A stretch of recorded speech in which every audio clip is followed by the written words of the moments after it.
everyone, I'm Regine. And I'm Kayla. Thank you for joining us on Real Talk. New episodes are available every Monday and Friday at 6 p.m. On our podcast, we offer our opinions and advice on various situations and questions from our listeners. You can submit your questions or scenarios through Spotify, or if you're not using Spotify, email us at talktorealtalk@gmail.com. You can choose to remain anonymous if you would like.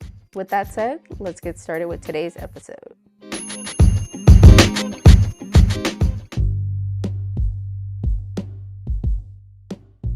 Question 1. I'm trying to be assertive at work and I'm worried about coming off as aggressive. Any tips for finding a balance and speaking up when I need to? I first want to start off with my perspective on assertive versus aggressive. Assertive equals confidence in your words, straight to the point without sugarcoating. It's just like what I was stating on creating boundaries. Speak clearly, be firm and calm while still being respectful.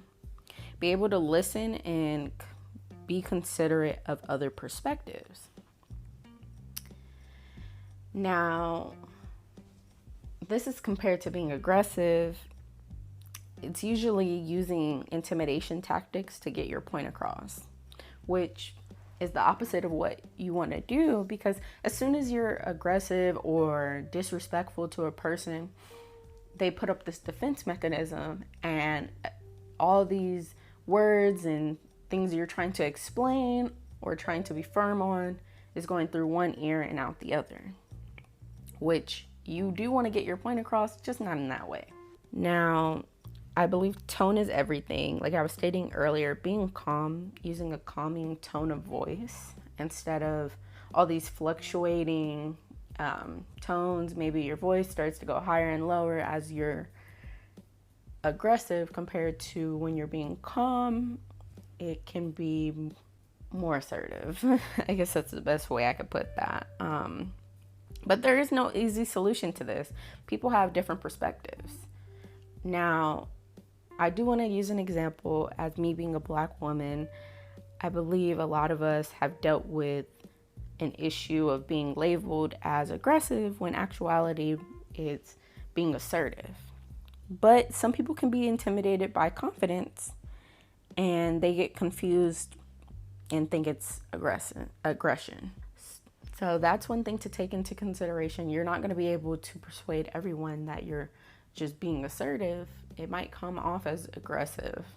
But that's why communication is everything. Speaking to the individual, and they may learn later on, rather than thinking you're aggressive, that you're just assertive and you stand still on what you're speaking on compared to just speaking out of emotion. And then last, time and place is everything. If you have built up emotions, maybe address the situation at a later date or time so you can remain calm when talking to the individual.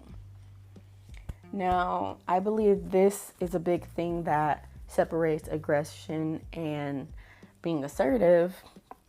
Is a lot of the time being aggressive is using a lot of your built up emotions or anger and frustration and usually trying to dominate the other person or intimidate them. Once again, that does not really work because they're going to be on defense. Won't hear the word you're saying. They might think about it later on, but right then and there, you're trying to speak on it. And most people want to be respected. As you want respect, you want to give respect. It's a two-way street. It doesn't work one way, because as soon as you are disrespectful, they open up a gate to be disrespectful back. No one wants to be disrespected. So that is one thing I wanted to clarify. I'm just going to use an example, especially at the workplace. Maybe there's an altercation that might have happened or something that you didn't like. And at that point in time, you're feeling a bit irritated. There's a lot of people of your coworkers or managers around. The other person is kind of on defense.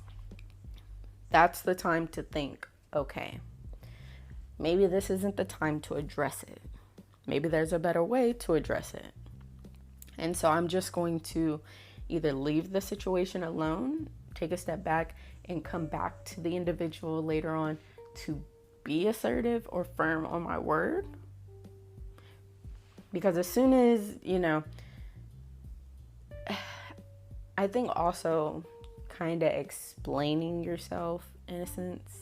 Now, you do want to be firm, but you do want to be fair at the same time. If the other person does not fully understand what you are stating, then you need to reevaluate what exactly you're trying to get your point across, or stating it in a way to have them understand as well. And yeah, so those are the main points I wanted to hit. And just to take every situation as a new one and not necessarily as the same thing, because everyone's different once again. Like I stated earlier, everyone is a bit different and their perspectives are different. This is one of the gray areas where there is no right or wrong. It's no clear right or wrong. And so context is everything. And thinking before you're speaking is definitely something you want to do in this situation of being assertive, because you don't want to state something and then go back on your word. Then that opens up a floodgate of, oh, well, it was one thing this day and then it changed to this thing. Or, maybe it's kind of confusing on the other hand. Just think, then speak. And that can eliminate a lot of issues further down the line, other than just being assertive. Question 2. I'm thinking about getting a tattoo, but I'm worried about the pain and how it would look. Any advice for first timers? So yeah, Kayla and I both have a couple tattoos, and personally, I'm going to be getting a couple more. Not too many more, maybe like maximum 5 more or something like that. So we're pretty familiar with the process and everything. But my first tip is to choose something that you really love and I would say has a personal meaning to you. It doesn't have to be necessarily a deep meaning, but a personal meaning. There's a difference. Because even if the design ends up being not your favorite later on, the meaning behind it is what makes it special. So I don't know, some people, they just get random things and it's just like, well, I just liked it, so that's what I got. And if you're like that, hey, do your thing. But personally, I need it to mean something to me, or like, even if it's just something that I really like if it was, I don't know, a cartoon character design or something, and if I really like that design, then that's something, versus just, oh, I guess I'll just get that one. You know what I mean? Because I feel like it will make you, when you're going in to get it, you'll feel more confident. Like, yes, this is something that I want to do. This is something that I love. I'm ready. So that's my first tip. My second tip is to research different artists. So I know some people travel and they'll go to a specific artist, but if you're going to do a local artist and you go on Yelp or whatever, make sure you're looking at all their pictures and everything.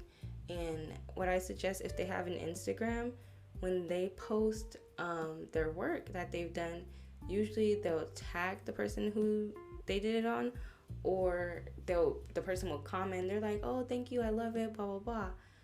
If that person has an open account, I would suggest going onto their account and trying to see if you can see any pictures with the tattoo in it and see how it healed and how it's looking now and everything.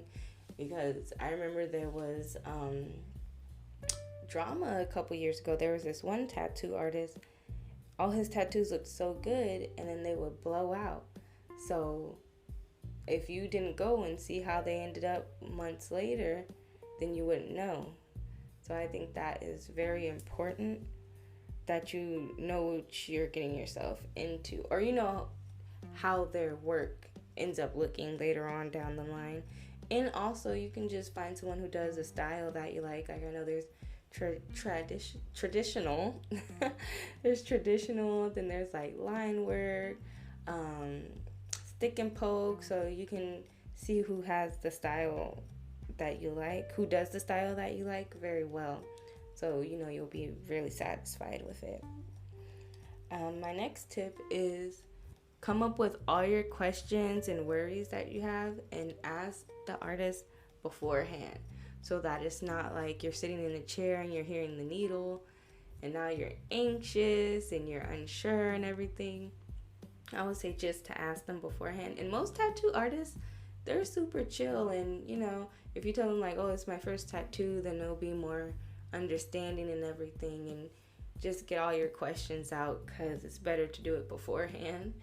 And then plus, if you just keep them in your mind and you don't say anything, if you're nervous while you're in the chair, you'll forget, or like you'll jumble it up and everything. So I would say do it while you're still calm and before it's happening. And then as far as pain, everyone has different pain tolerances, and depending on the area, it's going to hurt more or less. So I have one on my arm, and when I was getting that one, I was like on my phone having conversations. Like I wasn't paying attention to the tattoo too much because it wasn't bothering me. Like it was little scratches and pokes here and there, but for the most part, I felt nothing.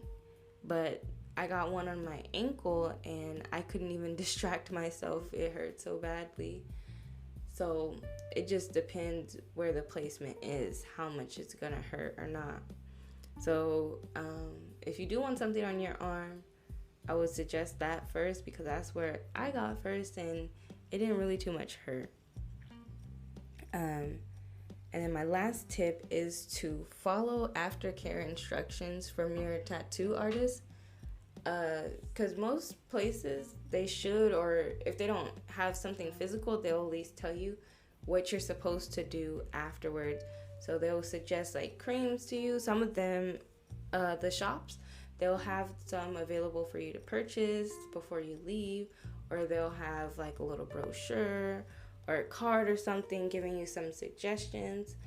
And absolutely make sure that you're doing your aftercare, because the healing process is the most important, because it's going to determine how your tattoo comes out, because it could look perfect as soon as it's done, and if you didn't take care of it and it healed all wonky and everything, you're not going to like it. And then now you have to get it covered up, or you're going to save up to get it removed, or you're just going to cover up that part of your body because you don't want people to see it.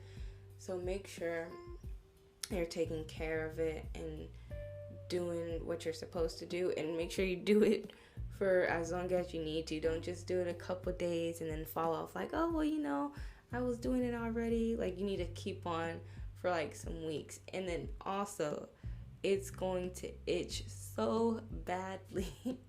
The one on my ankle that I was talking about, it itched so much. It would feel like it was burning. Like, I would want to itch it so badly. But my suggestion for that is to try to pat around the area and make sure that you don't get carried away, because I got carried away a couple times. While you're patting, you just want to get that one little itch in. But itching can mess with the healing process. And also, if you end up getting like the second skin, the little clear covering, that's even better, because you can pat around on that and you can pat directly on the area versus around the area. But yes, that's all my tips.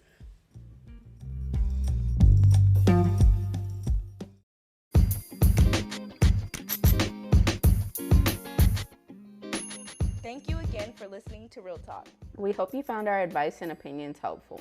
Please keep in mind that we are not professionals, and our advice is based solely on our personal experiences and perspectives. So take our advice with a grain of salt and always consult with a professional when necessary. New episodes are available every Monday and Friday at 6 p.m. If you have any questions or scenarios you'd like to discuss with us, you can submit it through Spotify or email us at talktorealtalk@gmail.com. You can specify if you would like us to post your situation to our Instagram at Talk to Real Talk to get opinions from other listeners in the comments. And follow us there to stay up to date on our latest episodes and share with your friends so they can join the conversation too. You can leave a comment on Spotify or YouTube with a pink and orange heart emoji for a chance to be featured on our Instagram as comment of the day. Thanks again for tuning in, and we'll see you next time on Real Talk. Goodbye.